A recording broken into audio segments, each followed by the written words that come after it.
পুরান ঢাকার নাজিরা বাজারের কাজী আলাউদ্দিন রোড সারা রাত জেগে থাকা একটি রোড, যেখানে ঘুমায় না মানুষজন। আসসালামু আলাইকুম। এখন রাত 12টা 20 বাজে।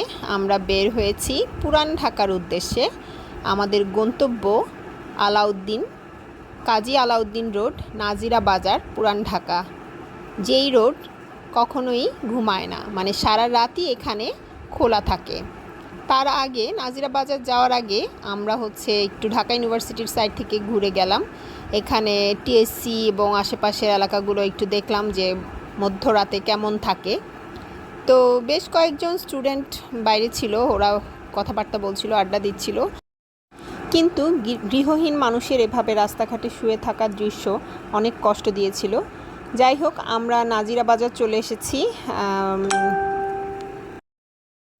আমরা গাড়ি নিয়েই কাজী আলাউদ্দিন রোডে ঢুকে গেলাম এবং ঢোকার পরেই বুঝতে পারলাম যে কত বড় ভুল করেছি, কারণ রাস্তাটা আসলে অনেক ঘিঞ্জি এবং গাড়ি নিয়ে ঢোকাটা আসলে মস্ত বড় ভুল হয়েছে। কারণ গাড়ি মুভ করারই জায়গা ছিল না, মুভ করতে অনেক কষ্ট হচ্ছিল, যেহেতু মানুষজন হেঁটে চলাচল করছিল এবং রিক্সা ছিল। সো আমরা বুঝতে পারলাম যে এভাবে আসলে আমাদের পক্ষে এখানে মুভ করা বা কোনো কিছু দেখা পসিবল হবে না। সো আমরা যেটা করলাম যে আমরা পাশের রোড দিয়ে গাড়িটাকে ঢুকিয়ে দিলাম এবং গাড়িটা আবার আগের জায়গায় আলাউদ্দিন রোডের মাথায় নিয়ে গেলাম এবং সেখানে গাড়ি পার্ক করলাম। এই যে এখানে গাড়ি পার্ক করে রেখে আমরা আবার হেঁটে আলাউদ্দিন রোডে ঢুকলাম। কাজী আলাউদ্দিন রোডে ঢুকে মনে হলো যে এখনও সন্ধ্যা 7টা, কারণ সব মানুষই মোটামুটি এখানে জেগে আছে। এই যে সেই বিখ্যাত বিউটি লাচ্ছি, তো আমরা বিউটি লাচ্ছিতে আজকে ঢুকলাম না, কারণ লাস্ট উইকেই আমরা বিউটি লাচ্ছি খেয়ে গিয়েছি, লাচ্ছি এবং ফালুদা।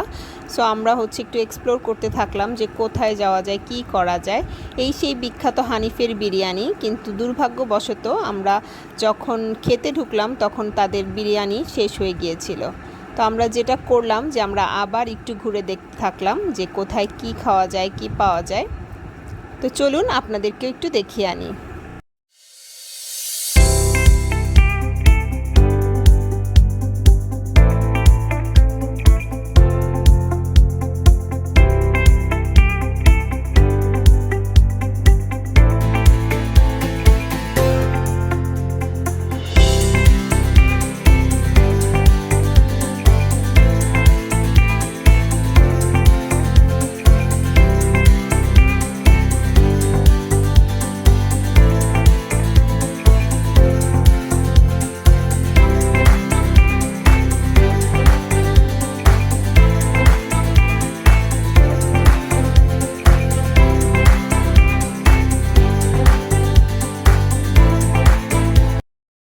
আল আমিন কাবাব ঘর নামে একটা রেস্টুরেন্টে ঢুকে আমরা শিক কাবাব আর পরোটা খেয়ে নিলাম।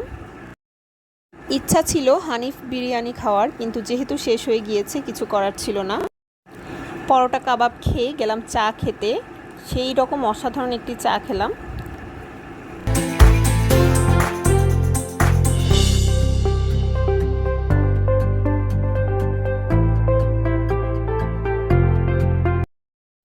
এবার ফেরার পালা।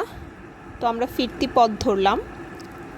আসার পথে এই দৃশ্য দেখে মনটা খুবই খারাপ হয়ে গেল। আল্লাহ কত ভালো রেখেছেন আমাদেরকে, আলহামদুলিল্লাহ। কিন্তু এইসব মানুষগুলো আসলে কত কষ্টে থাকে। আল্লাহ যেন সবাইকে ভালো রাখেন, সুস্থ রাখেন।